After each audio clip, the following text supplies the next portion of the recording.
Ini adalah pembohongan paling besar yang pernah dipropagandakan oleh Anwar Ibrahim.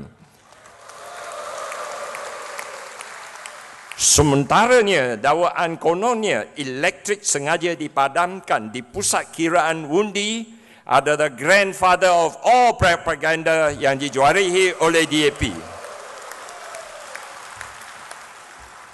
Tuan-tuan dan puan-puan, menentur kepada isu pendidikan, isu yang sama sudah lama tertangguh, iaitu membina sekolah jenis kebangsaan Cina di kawasan yang diduduki oleh ramai penduduk kaum Cina.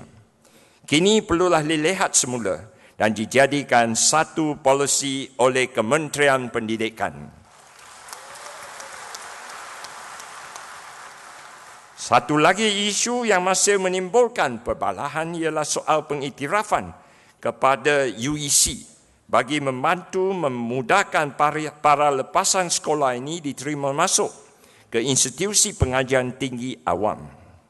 Kerajaan perlu secara serius melihat kepada permasalahan ini dan mengambil inisiatif untuk mengiktiraf kelayakan UEC untuk kemasukan pelajar-pelajar lulusan UEC ke pusat-pusat pengajian tinggi awam.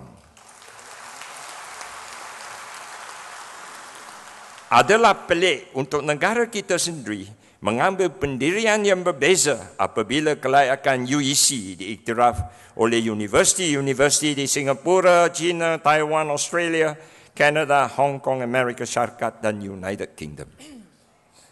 Yang amat berhormat Datuk Seri, kita juga berharap agar Datuk Seri dapat memberi peruntukan khas sekurang-kurangnya 20 juta untuk SMJK pada tahun hadapan.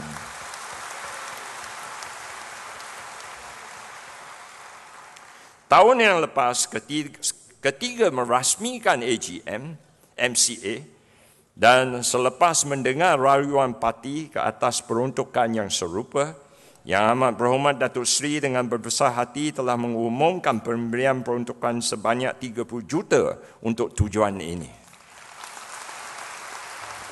So untuk tahun ini kita kurangkan daripada 30 juta kepada 20 juta. Tuan-tuan dan puan-puan, kemerosotan standard mathematics dan mata pelajaran sains kini menjadi situasi yang membimbangkan di kalangan ramai ibu bapa di negara kita. Adalah diharapkan plan pembangunan pendidikan Malaysia 2013 hinggalah 2025 akan dapat menangani isu ini.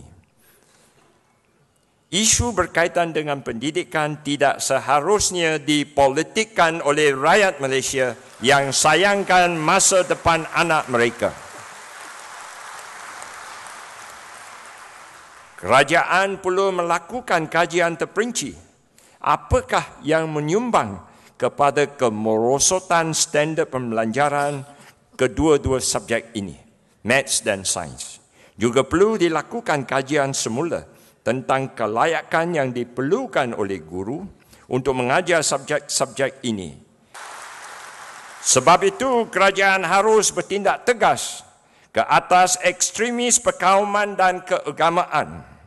Berdiam diri atau mengambil pendekatan tidak apa, hanya sekadar mencontohkan rasa tidak yakin di kalangan rakyat bahawa ini adalah sebuah kerajaan yang tidak dapat menjaga keharmonian keram. Tuan-tuan dan puan-puan, tiada satu kaum pun yang patut atau wajah menyalahkan satu sama lain. Dan tidak patut mana-mana kaum pun berasa cemburu dengan kejayaan kaum lain. Kita boleh sama-sama maju ke hadapan dengan memahami pembezaan yang wujud sesama kita. Pendek kata, jika kita dapat bersatu padu, there are endless possibility di negara yang kita cintai ini. Tuan-tuan dan puan-puan dan para perwakilan MCA sekalian, hari ini kita akan mengundi untuk memilih kepimpinan baru yang akan memimpin parti ini pada masa depan. Kita dalam MCA tidak mempunyai keistimewaan seperti yang wujudnya jawatan unelected ketua umum yang berkuasa menentukan apa juga keputusan, dan untuk itu juga saya memohon maaf kepada semua ahli MCA kerana di MCA juga kita tidak mempunyai jawatan seperti Supremo yang dapat menentukan nasib pemimpin dalam parti.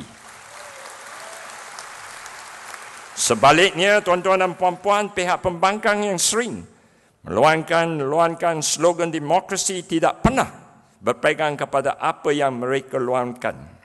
Kita semua menaruh harapan yang tinggi bahawa kepimpinan pusat yang baru ini nanti akan bersatu selepas pemilihan selesai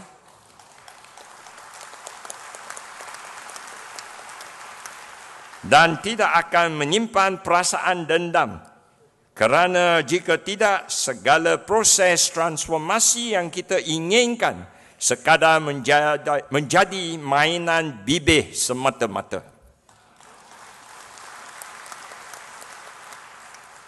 Kita tidak mahu melihat satu situasi di mana yang menang membolot semua, manakala yang tewas kehilangan semua selepas pemilihan parti ini. Kita seharusnya menolak politik wang kerana dia akan sekadar merendah-rendahkan nilai kepimpinan yang akan memimpin kita semua pada masa depan. Dan masa depan parti bergantung kepada perpaduan, rasa sayang, cinta kepada parti, pergolakan, kerja-kerja keras dan kesetiaan daripada setiap seorang ahli MCA. Untuk membolehkan ini berlaku, kepimpinan baru nanti mestilah belajar untuk memberi ruang kepada suara dan kumpulan yang berlainan di dalam parti bagi membolehkan parti kita terus maju ke hadapan. Masih banyak yang perlu kita lakukan demi masa depan parti ini, demi perpaduan dan penyatuan kita semua. Menyusun semula organisasi kita selari dengan proses transformasi sebagai persediaan ke arah pilihan raya umum yang akan datang. Tuan-tuan dan puan-puan, saya juga ingin mengambil kesempatan di sini untuk merangkamkan rasa terima kasih dan penghargaan saya kepada semua anggota parti yang telah selama ini memberikan sokongan yang membolehkan saya terus bertahan dan hidup sepanjang jatuh bangun selama 28 tahun di dalam MCA. Terima kasih.